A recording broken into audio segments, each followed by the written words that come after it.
বিশাল একটি পাহাড়ের উপরে একটি ঈগল পাখি একটি বাসা বানাইছে এবং তার কয়েকটা ডিম পারছে। হঠাৎ একটি তুফান আইছে, ঝড় তুফান আইছে, পরে মাটি নড়ে উঠছে। নড়ার পরে বাসাটা যখন নড়াচড়া খাইছে, বাসা থেকে একটা ডিম গড়গড়ায় নিচে পড়ে গেছে। আর নিচে ছিল একটা মুরগির বাসা।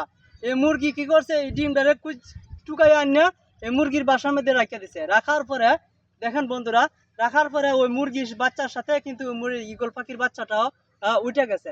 উঠে যাওয়ার পরে এই ঈগল পাখির বাচ্চা মুরগির অলরেডি পুষ মানে গেছে। মানে যাওয়ার পরে দেখে বড় হয়ে গেছে, পরে মুরগির বাচ্চার সাথে তাকে খায় বারে ঘুরে। হঠাৎ দেখে যে কয়েকটা ঈগল পাখি আকাশে উঠতেছে।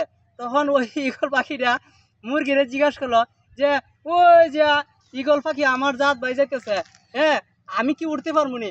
কয় না তুমি উঠতে পারবে না। উঠতে পারবো না, কিন্তু সে উড়ার চেষ্টা করে না, ওই যে তারে বস বানাই লেগেছে। হ্যাঁ, এই জন্য মানে জাত কিন্তু আরেকটা, কিন্তু ভিন্ন জাত, ওই আরেক জাতে ঢুকিয়া সে কিন্তু অলরেডি সে পুষ মেনে গেছে। বন্ধুরা, এরকম কিন্তু হয়ে যায়। আমরা প্রকৃতি মানে প্রাকৃতিক বিষয় যেগুলো আমরা আমরাই মনে করেন হাঁসের বাচ্চা দেখা যায় মুরগি দেওয়া ডিম ফুটায়, কিন্তু সে হাঁসের বাচ্চা মুরগির কিন্তু কথা শুনে।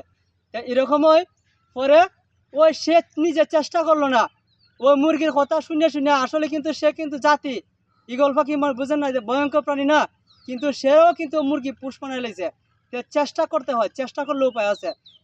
আমরা চেষ্টা না করে নিজে অবহেলা করিয়া মন গড়ার মতো বয়ে থাকি, কিন্তু চেষ্টা করি না। চেষ্টা করলে আমরা ভালো ভালো কাজের সন্ধান আমরা পাই।